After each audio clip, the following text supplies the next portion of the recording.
Fact है कि हमें IMF के साथ मिलकर हमें ये बजट बनाना पड़ा। फाड़ दो IMF डील को जनाब स्पीकर, फाड़ दो IMF डील को, रीनेगोशिएट करो, डील लेकर आओ, मुल्क के मफाद गुलाम बना दिया।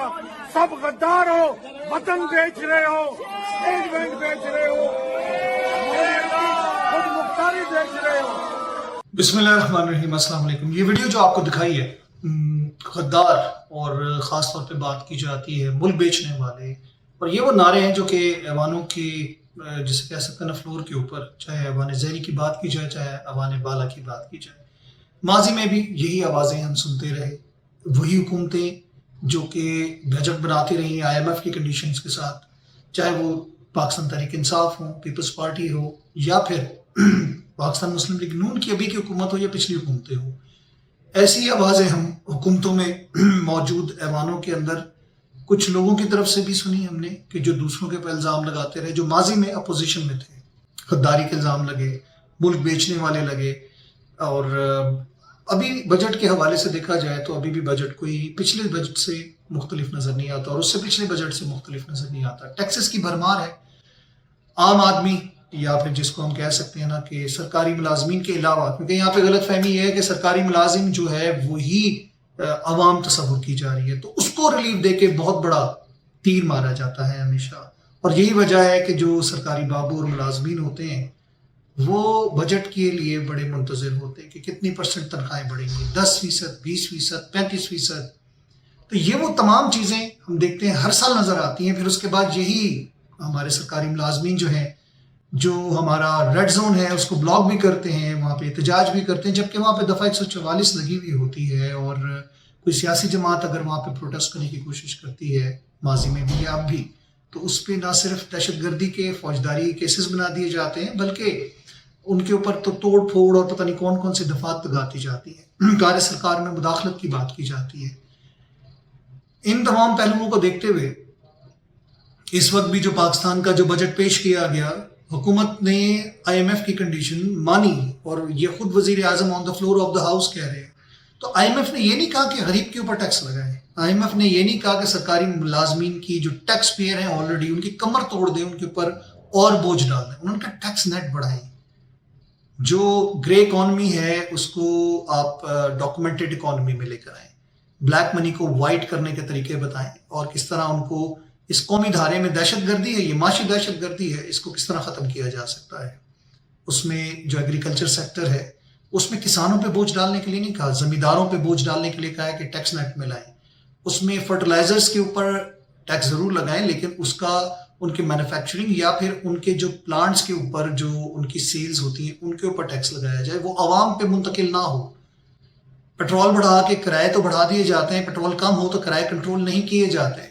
अच्छा, इसके अंदर जो सेगमेंट्स हैं, जो माफियाज इन्वॉल्व हैं, उनको आप बिल्कुल अनटैप छोड़ते हैं, उनके ऊपर कोई कार्रवाई नहीं होती, क्योंकि उनके इन ऐवानों में बैठे हुए जो अफराद होते हैं उनके साथ बराह रास्त ताल्लुक ये खुद होते हैं, चाहे वो शुगर माफिया है, फ्लावर मिल्स की बात की जाए, गंदम के स्कैंडल की बात की जाए, या फिर आप SROs के ज़रिए नॉन कस्टम पेड गाड़ियाँ मंगवाने की बात की जाए, जो कि पाकिस्तान में ट्रेंड है।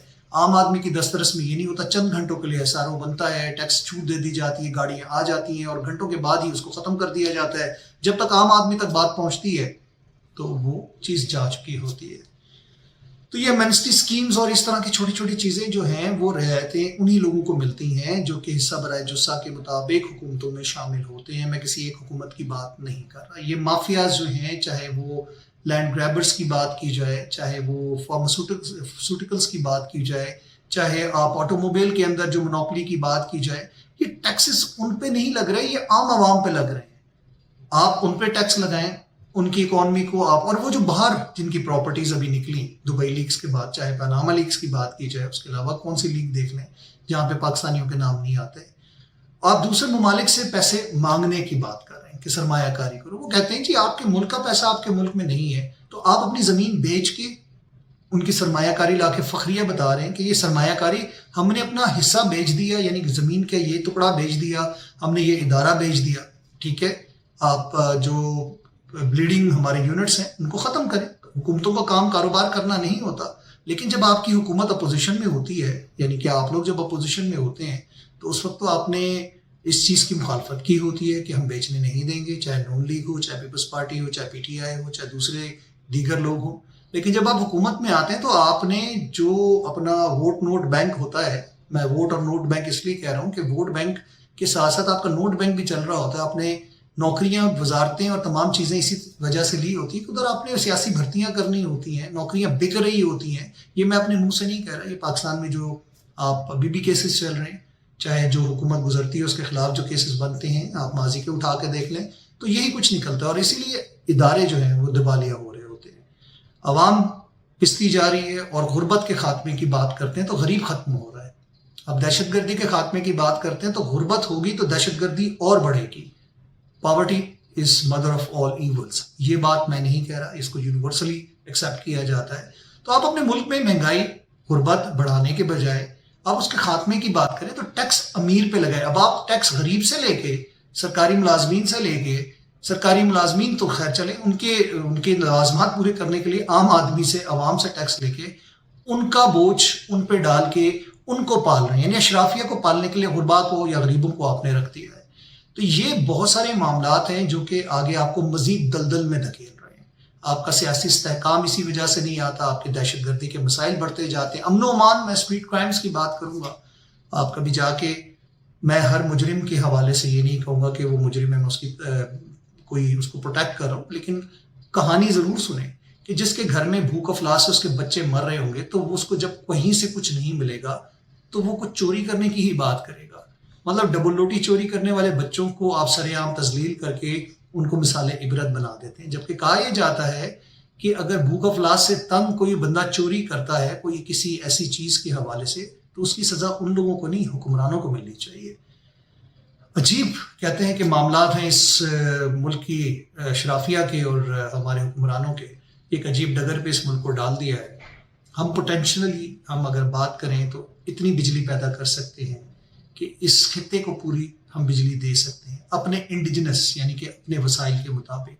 آپ سوات کے حوالے سے بات کریں تو سوات ریور کا جو فلو ہے اس کو یوز کیا جا سکتا ہے. دریا کابل ہم یوز نہیں کر رہے، اس کا پانی کا فلو بہت تیز ہے. On the flow of the river آپ بہت کچھ بنا سکتے ہیں، آپ ٹربائنز لگا سکتے ہیں. پھر اس کے بعد آپ ڈاؤن اسٹریم جاتے ہیں، اپ اسٹریم جاتے ہیں، دونوں طرف اگر آپ دیکھیں تو دریا سندھ کا جہاں سے سلسلہ شروع ہوتا ہے، آپ کو اگر وہاں پر دیکھیں گے تو آپ کو پتہ چلے گا کہ آپ کے ہر 1 کلومیٹر کے بعد آپ ایک ٹربائن لگا کے ایک پورا شہر آباد کر سکتے ہیں، اس سے بجلی کی ضروریات پوری کر سکتے ہیں. تو اس طرح نیچے آتے آتے تقریباً 1.5 لاکھ میگا واٹ بجلی آپ پیدا کر سکتے ہیں. آپ کے پاس ونڈ کوریڈور موجود ہے، سولرائزیشن فارسٹ آپ بنا سکتے ہیں.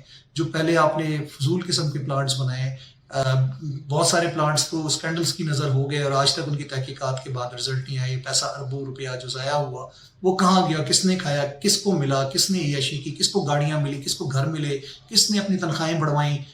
آج بھی اس کے اوپر آپ کو وہی بوجھ کی طرح چیزیں نظر آ رہی. آپ کے آئی پی پیز کا مسئلہ جو ہے وہ سب سے بڑا ایک بلیڈنگ وونڈ ہے ہماری اکانومی کے لیے، جس کے لیے عوام کے خون کو نچوڑ کر آپ اس زخم کو نہیں بھر رہے، اس کا خون نچوڑ کے اس میں انجیکٹ کر رہے ہیں. یعنی کہ آپ جو ٹیکسز لگا کے اس خسارے کو پورا کرنے کے لیے آپ عوام پہ بوجھ ڈال رہے ہیں لیکن اس خسارے کی وجہ کو بند نہیں کر رہے. تو یہ وہ زخم ہے جس کو آپ بند نہیں کریں گے تو آپ کا خون رستا رہے گا، بہتر رہے گا. بلیڈنگ وونڈز ہیں یہ ادارے جو کہ ایگریمنٹس کیے تھے، انہی حکومتوں نے کیے تھے، انہی سیاسی جماعتوں نے کیے تھے. کوئی پوچھنے والا نہیں ہے، کوئی اس کا جواب دہ نہیں ہے کیوں کیے، کیسے کیے. اور آج بھی مطلب آپ کی دیکھ لیں اتحادی حکومت ہے، اس سے پہلے بھی تھی، کوئی بات نہیں کی گئی. تو ان چیزوں کو ہمیں سوچنا ہوگا اور اس کے اوپر بات کرنی ہوگی، اپنی آواز اٹھانی ہوگی. دہشت گردی کا خاتمہ یقیناً آپریشن کے ذریعے ہوتا ہے، لیکن ادھر سے آپ زمین واگزار کرا لیتے ہیں، آپ ان چند دہشت گردوں کا خاتمہ کر دیتے ہیں، لیکن اس سوچ کو نہیں ختم کر سکتے. اس سوچ کو ختم کرنے کے لیے یہ اقدامات بہت ضروری ہیں. آپ لوگوں کو امپاور کریں، آپ لوگوں کو ڈلیور کریں. سیاسی جو ہماری حکومتیں ہیں وہ ڈلیور کرنے میں فیل ہوتی ہیں تو وہاں پر ویکیوم کریٹ ہوتا ہے اور دہشت گردی اور اس طرح کے معاملات جنم لیتے ہیں. میں چاہوں گا آپ سے اجازت. اللہ کے بعد.